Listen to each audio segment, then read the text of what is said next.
Кыргызстанда пенсия кимдерге берилет? Анын кандай түрлөрү бар? Канча өлчөмдө алса болот? Өлкөдө 192 миң сом пенсия алгандар дагы бар экенин билчү белеңиз? Жакынкы мүнөттөрдө бул тууралуу кенен жана эң башкысы татаал эмес жөнөкөй, жалпак тилде түшүнүктүү кылып айтып берем. Сиз чекит медианы көрүп атасыз, бизден алыстабаңыз. Кыргызстанда пенсия 3 учурда чегерилет. Биринчиси жаш курагы боюнча, экинчиси майыптыгы боюнча, ал эми үчүнчүсү баккан адамынан айрылган учурда берилет. Азыркы тапта пенсионерлердин 78,9% жаш курагы боюнча пенсия алат. Дагы 16,5% майыптыгы боюнча пенсия алгандар. Ал эми 4,6% баккан адамынан айрылган учурда пенсия алат. Жыл сайын өлкөдөгү пенсионерлердин саны өсүп келет. Ушул жылдын 1-октябрына карата өлкө боюнча 785 миң пенсионер катталган. Быйыл 9 айдын ичинде эле 44 миң адамга пенсия чегерилген. 1-октябрдан баштап пенсиянын эң аз өлчөмү 6900 сомду түздү. Бул пенсионердин жашоо минимумуна дал келет. Ал эми пенсиянын эң көп өлчөмү 192 миң сом экени жана ал судьяга берилери былтыр январь айында жогорку кеңештеги жыйындардын биринде айтылган.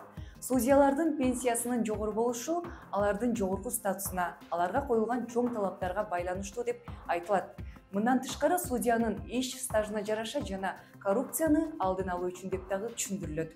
Азыркы тапта жаш курагы боюнча пенсия 58 жашка толгон аялдарга жана 63 жашка толгон эркектерге эмгек стажы 5 жылдан кем эмес болгон учурда берилет. Ал эми эмгек стажы андан кем болсо же такыр жок болсо, ал адам пенсия ала албайт. Бирок эмгек министрлигинен 2000 сом өлчөмүндө жөлөк пул ала алат. Жаңы мыйзамга ылайык электроэнергияга болгон компенсация төлөмү алынып салынган. Бирок пенсиянын минималдуу өлчөмү 6900 сомдон кем эмес болушу шарт. Ал эми жеңилдик шарттары үчүн мурда коюлган талаптар күчүндө калды. Мисалы 5 балалуу энелер бийик тоолуу шартында жашаган жана иштеген адамдар, алыскы жана барууга кыйын аймактагылар, оор, зыяндуу өндүрүштө иштегендер жана башка категориядагы жарандар мурдагыдай эле жеңилдик шартта пенсияга чыга алат. Бирок курагы боюнча мөөнөтүнүн мурда пенсияга чыгуу шарттары 1-июлдан баштап жоюлду. Мисалы буга чейин 35 жылдык стажы бар аялдар 55 жашында, ал эми 40 жылдык стажы бар эркектер 60 жаштан тарта пенсияга чыгууга мүмкүнчүлүгү бар болчу. Үстүбүздөгү жылдын 1-июлунан баштап бул норма алынып салынды. Эми майыптыгы боюнча пенсиянын түрүн айтып берейин.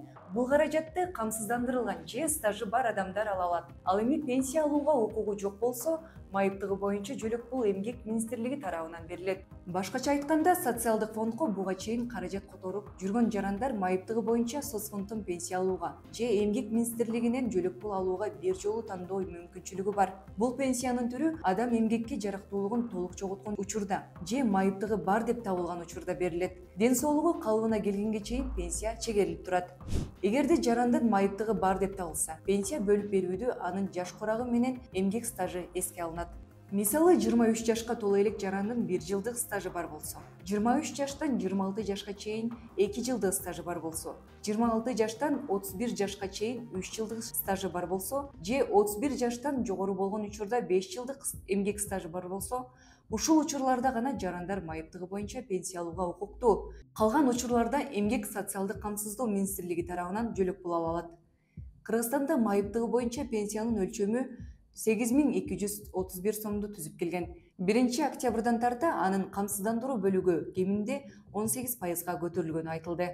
Эми пенсиянын үчүнчү түрү баккан адамдан айрылган учурда берилчү пенсия тууралуу айтып берейин. Эгерде балдардын атасы же энеси өтүп кетсе, алардын социалдык фондко төлөгөн каражаттары бар болсо, же каза болгонго чейин пенсия алып келген болсо, алардын балдарына дагы каражат чегерилет. Бирок бала ал пенсияны толугу менен ала албайт. Үй бүлөдөгү балдардын санына жараша анын өлчөмү өзгөрүп турат. Эгерде үй бүлөдө 3 бала болсо, каза болгон адамдын ыктымалдуу пенсиясынын 120%, ал эми 4 же андан көп бала болсо 150% гана чегерилет. Мисалы 10 миң сом пенсия алып жүргөн адам каза болуп калды дейли. Бул учурда анын 23 жашка чейинки бир баласы бар болсо, баккан адамынан айрылган учурдагы пенсиянын өлчөмү 50% же 5000 сомду түзөт. Ал эми үй бүлөдө 2 бала болсо, алар биригип 90% же 9000 сом ала алат. 3 балага 12 миң сом, 4 же андан көп балага биригип 15 миң сом чегерилет. Социалдык фонд бала билим берүү мекемеде окуусун бүткүчү. Бирок 23 жаштан ашпаган куракка чейин бул каражатты берип турат.